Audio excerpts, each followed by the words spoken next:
Avant de découvrir vos réactions et vos commentaires sur l'actualité politique, éventuellement de ce jour, nous allons prendre le temps d'écouter l'invité de la rédaction. Ce matin, c'est Stéphane Rossignol, le secrétaire départemental de l'UMP, qui répond aux questions de Pierre-Jean Pluvy. Bonjour Stéphane Rossignol. Bonjour. C'était la bonne solution, plutôt c'est la bonne solution d'exclure Jean-Pierre Grand de l'UMP? Écoutez, je crois qu'il y a des lignes à ne pas franchir. Aujourd'hui, on savait que déjà il se mettait hors de notre formation politique depuis un certain temps. Je crois qu'il a démontré par ses déclarations successives qu'il n'avait pas compris les différents avertissements qu'on lui a lancés. Donc il y a un moment où trop c'est trop. On ne peut pas être vis-à-vis de nos électeurs tenir une position. Aujourd'hui, Jean-Pierre Grand trompe les électeurs qui l'ont élu il y a quelques mois comme député. Il a été élu sur la base d'un programme majoritaire derrière le président de la République. Sans le soutien de l'UMP, il ne serait pas aujourd'hui député, c'est très certain.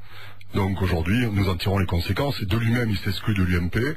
Et aujourd'hui, nous demandons effectivement, avec Raymond Couder, le secrétaire départemental, moi-même son adjoint et Christian Jean-Jean, qu'il ne fasse plus partie de notre mouvement. En tout cas, c'est clair pour nous dans l'Hérault, il s'est exclu de lui-même. On a l'impression qu'il se produit aujourd'hui les premiers craquements dans la majorité. Avec une division au sein même du gouvernement. Il y a beaucoup d'interrogations d'un certain nombre de ministres ou de secrétaires d'État sur, par exemple, la politique de l'immigration. Ça y est, l'état de grâce est terminé. Non, je crois qu'effectivement, aujourd'hui, on le savait clairement, le choix de Nicolas Sarkozy et de François Fillon de faire appel à des ministres dits d'ouverture qui provenaient du Parti Socialiste ou de la proximité du Parti Socialiste, on savait très bien qu'à un moment donné, ils le disent eux-mêmes.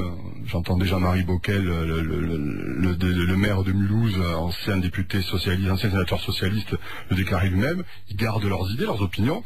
Il y a une solidarité gouvernementale. On comprend que certains ministres aujourd'hui n'approuvent peut-être pas tout ce qui est aujourd'hui arrêté par le gouvernement. Mais rappelez-vous, le président de la République a dit lui-même, il a demandé à ses ministres de rester tels qu'ils étaient. Ils sont aujourd'hui comptable d'un programme gouvernemental, d'un projet présidentiel. Dans la globalité, ils approuvent ce projet présidentiel. Il est clair qu'aujourd'hui, c'était de tout temps, sous Dominique Villepin, il y avait des ministres. On a entendu hier matin, ce même micro, Robert Lecoux, député UMP, nous dire que s'il y avait un vote sur les tests ADN très particuliers, eh bien, il ne voterait pas. Oui. C'est bien la preuve qu'à l'UMP, aujourd'hui, comme c'était le cas auparavant, il y a une liberté totale de vote, ce qui n'existe pas au groupe socialiste. Je crois qu'aujourd'hui, sur le problème de l'ADN, du test ADN, je pense que les choses tout part d'un malentendu. Ça part d'un amendement déposé par un député, alors qu'on aurait dû, si test devait y avoir, l'inscrire dans le projet de loi gouvernementale, et non pas que ça apparaisse un soir lors d'un amendement déposé par un député de la majorité. Donc on est parti sur une base qui a été effectivement récupérée par un certain nombre d'associations, de partis de gauche. Aujourd'hui, on a l'impression d'entendre que la France est en train, avec cette pratique-là, de s'exclure de la patrie des droits de l'homme. Ce test-là, vous le savez, il existe dans de nombreux autres pays européens. Il ne fait pas débat. Moi, je crois qu'il faut le mettre à l'essai. On verra ce que ça va donner d'ici quelques temps. S'il est clair que ces tests ne s'avèrent pas concluants, eh bien, je crois que le gouvernement saura reculer. Vous êtes candidat au municipal à la Grande Motte et vous vous présentez contre un homme de droite. La droite contre la droite. Qu'est-ce qui se passe? Non, je me présente d'abord pour un projet. Ambitieux pour la Grande Motte. Aujourd'hui, je pars du constat que la Grande Motte est une ville qui a 33 ans, où on a pratiqué le nivellement par le bas, où aujourd'hui la Grande Motte a perdu son identité, ses fondamentaux. Il y a un maire qui est élu, qui est en place depuis 34 ans, qui était adjoint, qui est maintenant maire.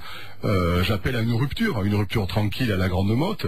Vous savez que cause commune. La Grande Motte, vous savez, ça a toujours été une commune compliquée. Nicolas Sarkozy a fait 76% des voix à la Grande Motte au second tour. Donc le débat, je dirais, il est au sein effectivement de la droite.